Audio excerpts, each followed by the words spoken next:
And so I would say that this is local government overreach. This is infringement on constitutional rights and freedoms. As I would agree with Justice Rebecca Bradley that this is taking away rights of individuals.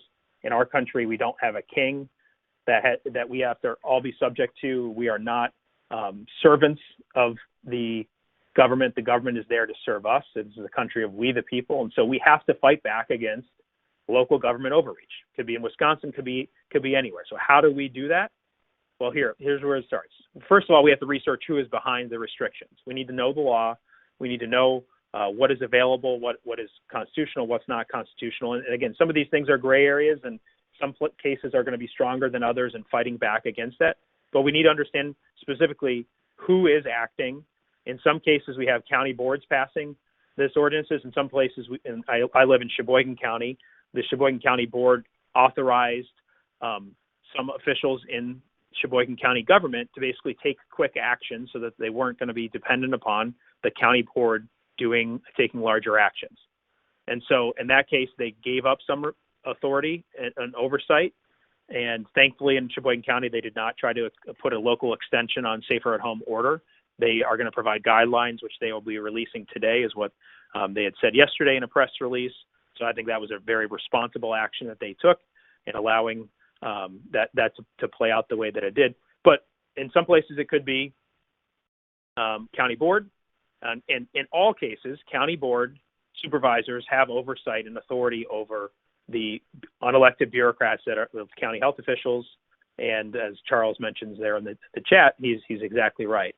Some places it may be the county board chairperson. Some places it could be politicians. There's strong consideration or suggestion that the Evers administration passed out guidance to local municipalities and counties to take action in a similar way, or encourage them to take action in a similar way as the executive order had stipulated. And so if it's politicians, if it's a political calculation, really politics should remain out of this. What we're talking about are constitutional freedoms. We're talking about statutory interpretation and what is allowed by statute in a very, again, difficult situation, challenging situation, emergency situation at the beginning for sure. Now it's a question of whether it's emergency or not as it goes off on month after month. And as the Wisconsin Supreme Court called out, you don't have emergency powers that are unending. It's emergency denotes a short period of time. And so, yes, we have them trying to understand what they can do, and we have to go back to what is there. So we need to look at what's going on. It's not just a political action. Really, it's what are you allowed to do under the Constitution? You do not have rights over my church. You do not have rights over my business to just do anything that you want, government. You have to respect the law. And it really, one of the saddest parts, I think, of this whole ordeal, and the court decision highlighted this, but during the oral arguments, the hearing that were on Zoom, basically the attorney for the government, for Andrea Palm, they were arguing that basically they don't even have to take into account constitutional rights when crafting emergency orders. And that is a very scary thought. And again, Justice Rebecca Bradley, I could quote her on end. I probably could quote her for an hour. But she pointed out that especially in an emergency is when our constitutional rights need to be protected. Our freedoms need to be protected. We have to stand up for those.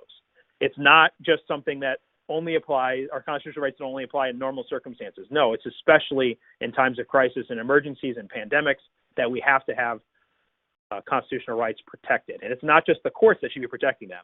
Anyone who swears an oath of office, and this goes to local officials, all swear that oath of office, they swear an oath to the Constitution, to follow the Constitution, and they need to uphold that and consider what those words actually mean. They took an oath to do that, so we need to follow that. They need to be following that oath.